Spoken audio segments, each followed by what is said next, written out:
You've got a version of your life you keep pushing to someday, not because you can't start it, but because right now feels safer.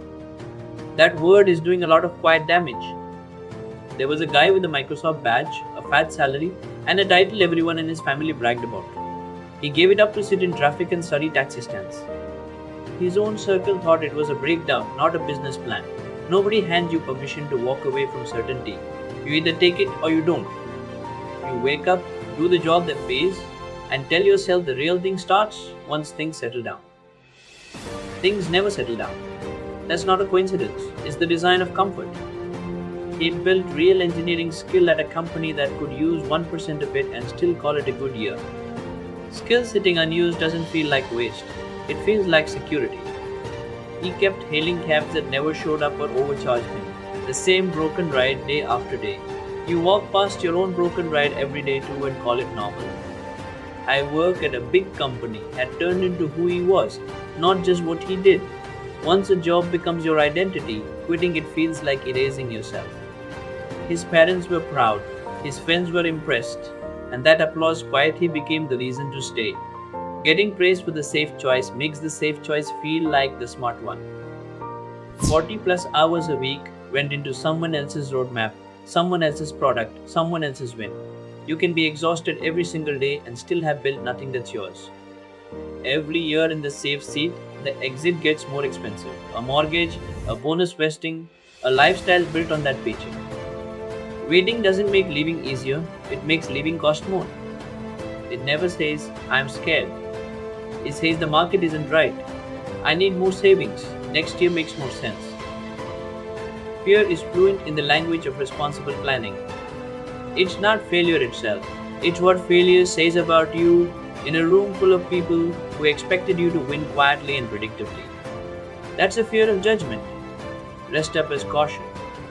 The safe job only feels certain because the risk is hidden. Layoffs, stalled growth, years spent building someone else's dream instead of your own. Certainty was always an illusion you paid for. There was no funding lined up, no guaranteed customers, just a hunch that the ride hailing mess in Indian cities was a real problem worth solving. He left before it made sense on paper. Somewhere along the way, you absorbed a rule you never actually tested. Stability first, dreams later, don't be foolish. You didn't choose that rule, you just never questioned who gave it to you. When he ran the numbers, savings, expenses, how long money would last with no income, the math never said go. The math is built to protect you from risk, not to reward you for it. Everyone loves the highlight reel, the funding round, the IPO, the headline. Almost nobody tells you what the 18 months before that looked like from the inside. His original idea wasn't even ride hailing. It was a travel booking site that barely worked and barely made money. Most first attempts are wrong, and you rarely hear about the wrong one. Doubt doesn't politely wait for your bank balance to hit zero. It shows up in month two while you still have runway. You have to keep moving with the doubt still talking. Investor after investor passed. Drivers didn't trust the model. Riders didn't trust the app. Rejection stopped being an event and became just another item on the to do list. It's strangest doubt you can shrug off. It's the doubt from people who watched you your whole life that actually lands because some part of you agrees with them. He still had to show up to family functions, answer so how's the new thing going, and smile through a version of the truth that wouldn't worry anyone. That performance is its own exhausting job. Once Ola started scaling, the problems got bigger, not smaller. Driver strikes, city bans, a much richer competitor arriving to fight for the same riders. Progress doesn't remove the hard part, it upgrades it. The more visible the company got, the more public the criticism became. Service complaints, safety concerns, regulators asking questions. Visibility doesn't earn you less scrutiny, it earns you more. Right when Ola found its footing, a global giant with more cash than the entire Indian ride hailing market entered the fight. Sometimes the hard part isn't starting, it's surviving someone with a bigger budget.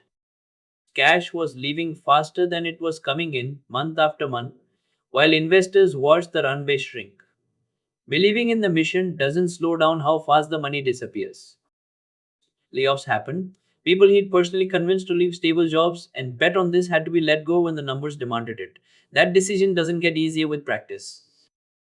A great quarter didn't erase the damage from a bad one. The debt, the reputation hit, the trust that took months to rebuild. Success and setback ran side by side, not one after the other. Even after Ola became the biggest name in Indian ride hailing, there was no year where the pressure just stopped.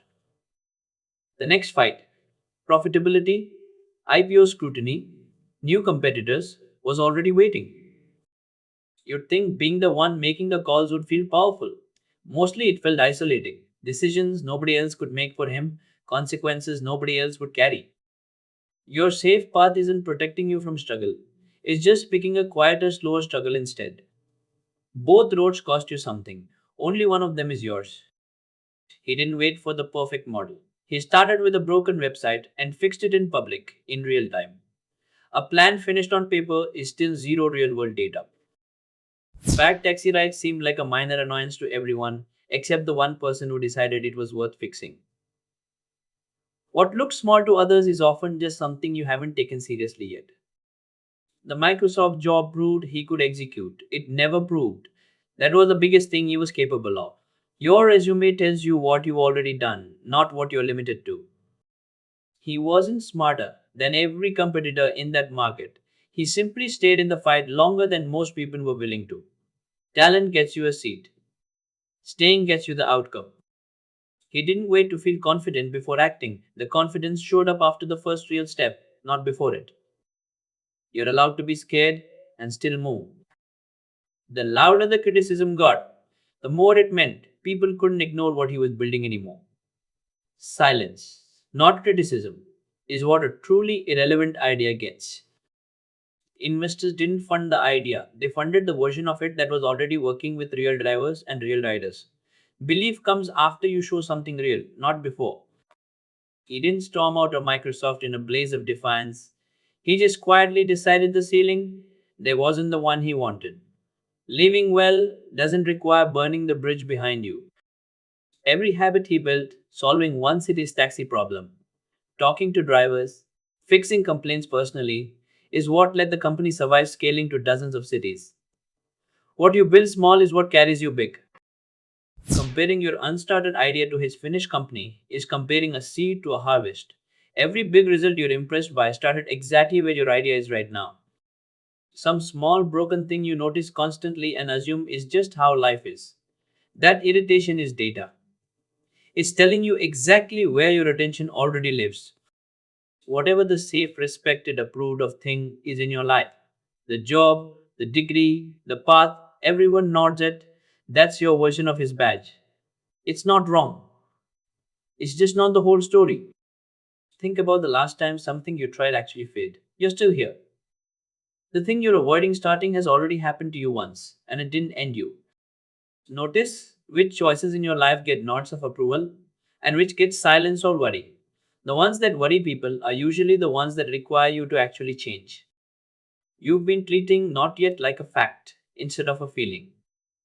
Check the actual numbers savings, time, obligations. Most people find more room to move than their fear lets them see. Before anyone else doubts your plan, you'll doubt it first, loudest at 2 a.m. That voice isn't wisdom, it's just fear that learned to sound reasonable. There was no committee that approved his decision to quit. He just made it and then made the next 100 decisions that followed from it. You're waiting for a permission slip nobody's going to send. You know the small, specific thing you keep deferring. You had every excuse for it, and every excuse has been comfortable. The only thing that's changed since you started making them is time.